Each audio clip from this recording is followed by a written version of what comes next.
Alright, so I'll try and be reasonably quick so that we can all eat something soon. I probably should have included Dominic Brown as a co-author on this one. He's been working with me on the seismic, not so much on the MT. So I'll give you a bit of a background about why we bother with the sort of project that I'm about to present on, and then I've kind of split up into two bits. So there's a bit of work around combining gravity and seismic for interpretation, and then a different bit of work combining seismic and MT. So they're slightly different scale, but I'll flip through them and hopefully you'll see the value of combining different geophysics techniques in an area like this. So the initial project area was this black box here.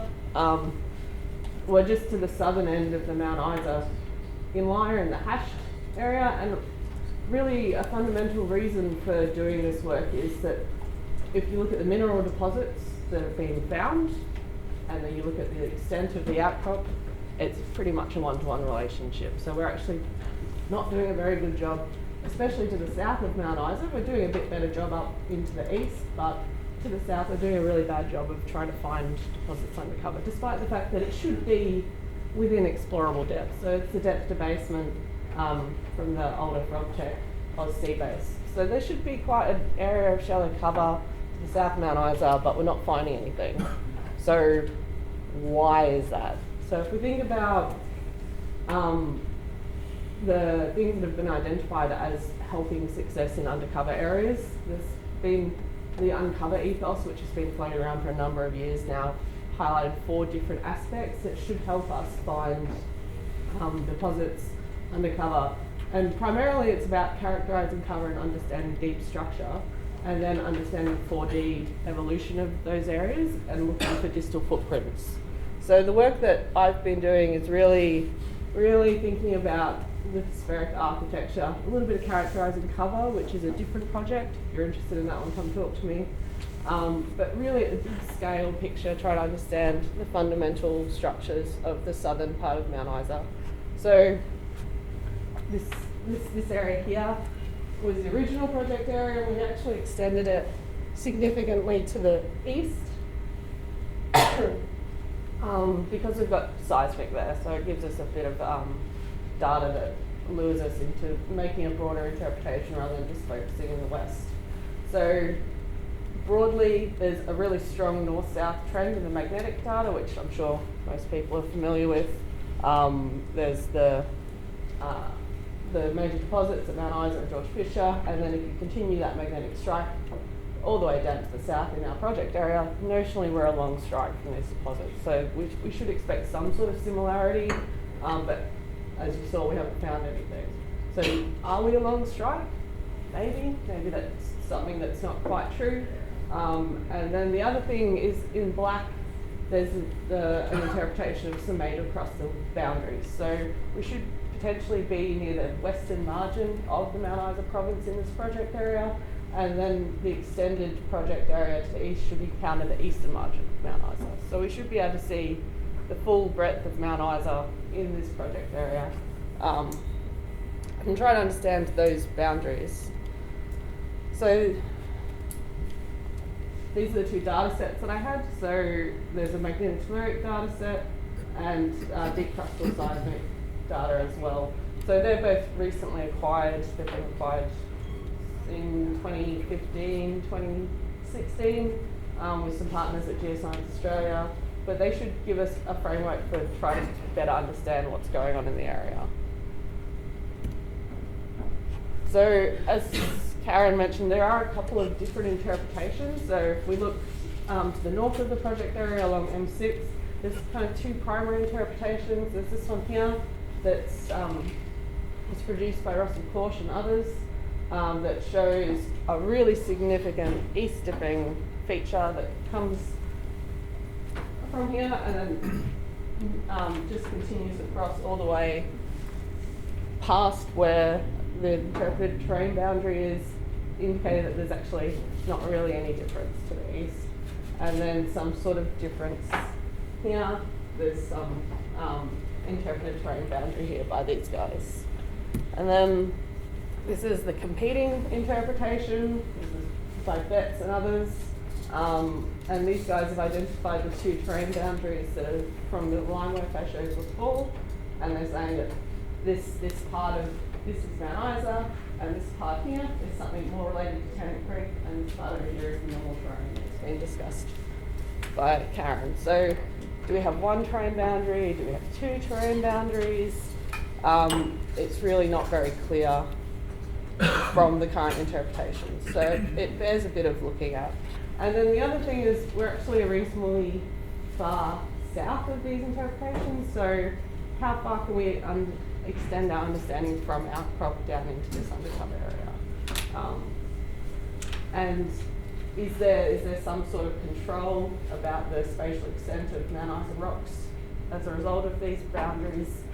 And so it kind of, you bring all of those questions together, and you're in a situation where it's really worthwhile looking at the deep crustal seismic to try and understand some of these fundamental structures. So this is, excuse me, this is the interpretation that we've generated so far.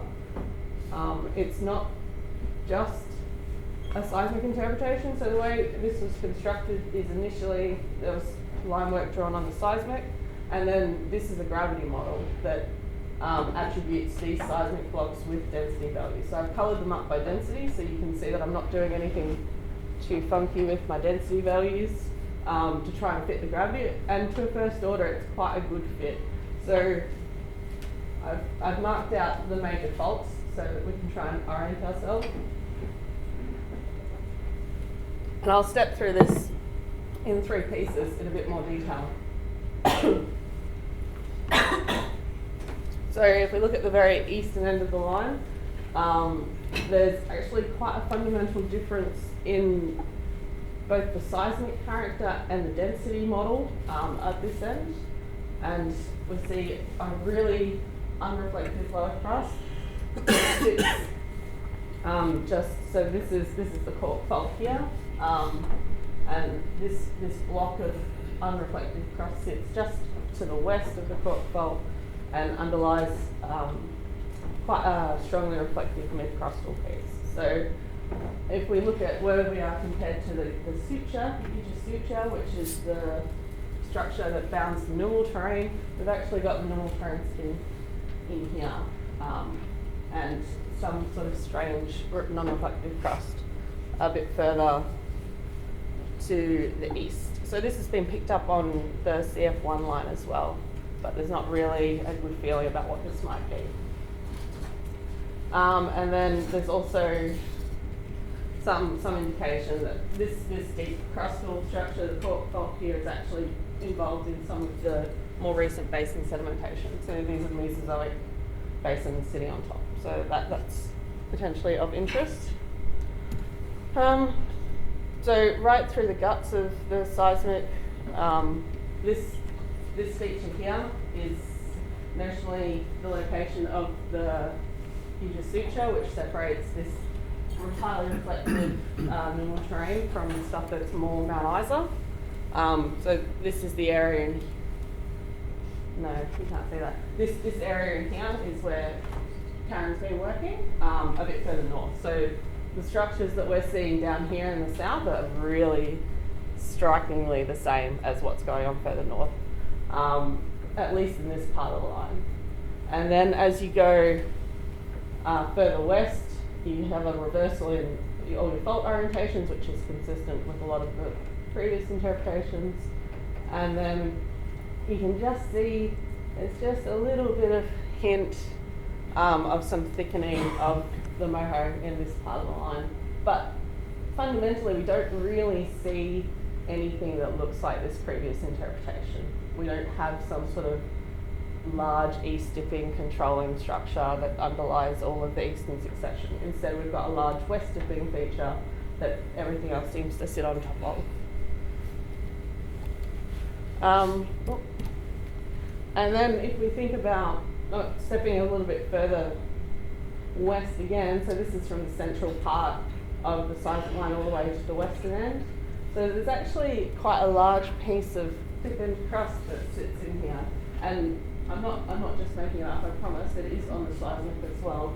And this is absent from any of the previous interpretations. So it's not in any of the seismic interpretations, but it is in the Osmoho model, right? So if you look at that model, there is quite an area of thickened moho in the southern Mount Isa province that is potentially missing from the further north. So this might be an isolated pocket of thickened crust, or it might be something that's just not imaged on the other seismic. We're not quite sure. But what you do see is there's a really strong character of east living reflectors all the way through this part of the crust, and there's an abrupt change along this yellow line here to something that looks quite different. You've got all west dipping reflectors, you've got a broadly two-layer crust with some sort of highly reflective basement, a highly reflective seismic package sitting along the moho.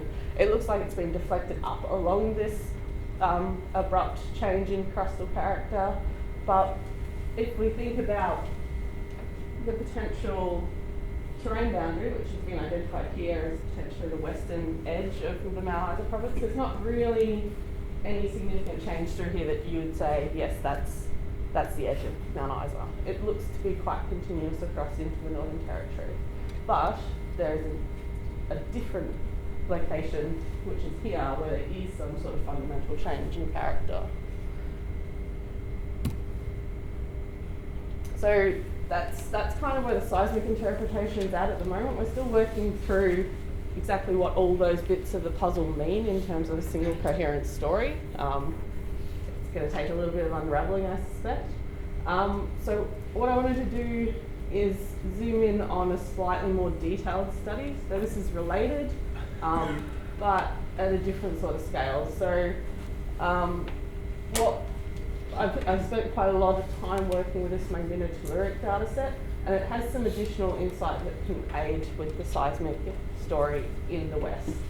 So the survey was collected to understand basement depths, which we'll not discuss here again, but then there's other applications around trying to understand broad trends in crustal conductivity and also alteration and targeting for exploration purposes.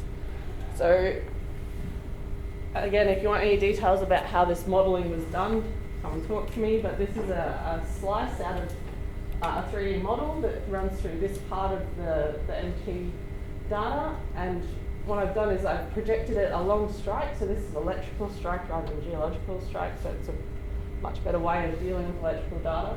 So I've projected that along strike onto the seismic line to try and understand what the relationship between the big crustal structures and the conductivity structures that we're seeing in the MTR. So if you're not familiar with magnetotelluric data, you've got blue resistive units and red conductive units. I know some people do it the other way, but I have my conductors in red. And what you can see is there's quite a large diffuse anomaly that sits in this area here that's associated with some of these deep crustal faults. And then there's another indication towards the western end that there's some sort of broad change in conductivity with depth. But this is a more isolated anomaly. Importantly, it's only present from about 12 kilometres down, so this is a really strong indication that what is probably controlling this conductive anomaly is an increase in hydrogen concentration. So that's associated with fluid flow previously. So there's a depth dependence of the conductivity and the hydrogen that means that it's only present from temperatures above 230 degrees. So that's why you see quite a lot of models where there's some sort of weird, large conductive blob in the deeper part of the model that vanishes as it comes up to the surface. It's a chemical dependency. So that's, to my mind, kind of exciting. You've got some sort of deep crustal structures associated with conductivity anomaly that has all the hallmarks of something that is the result of alteration. And then there seems to be some sort of fundamental change. It's exacerbated by the model, but a fundamental change to something significantly more resistive in the east. So if we think about So that's kind of exciting, but it's just MT and seismic. So because we've already got a gravity model, there's actually, it's subtle, but in the gravity model for this same area, so these are the two faults in question associated with the resistive anomaly. There's actually a high frequency mismatch in the density model as well. So that means that there's some shallow anomalous density that's not being accounted for by our large crustal blocks.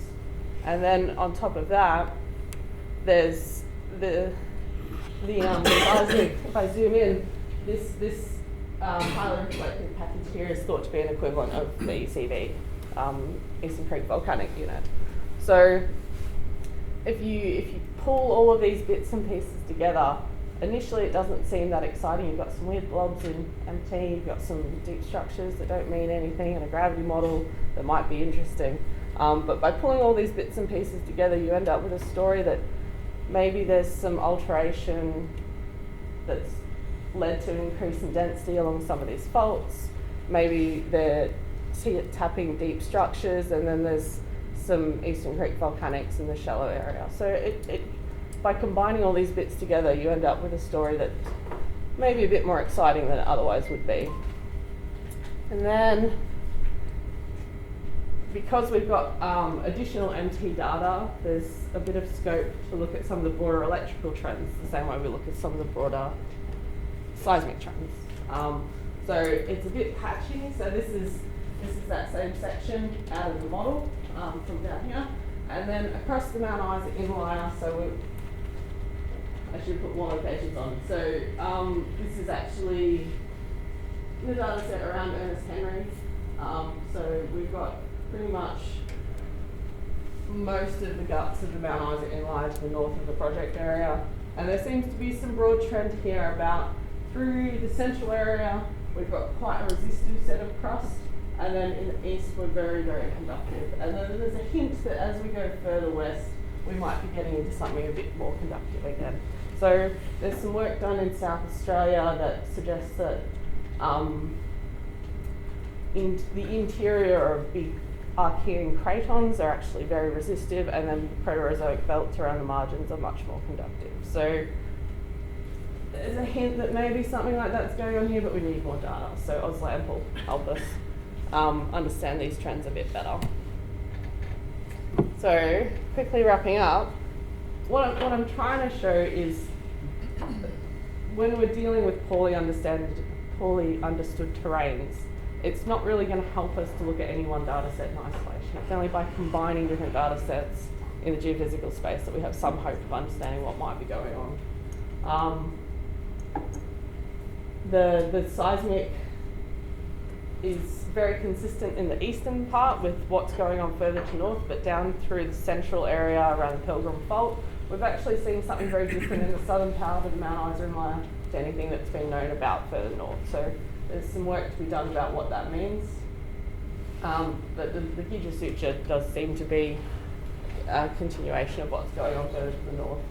And then finally, there's some indication of some alteration going on around the Rufus Fault in the west of Mount Isa. Might leave it there. Probably gone over time.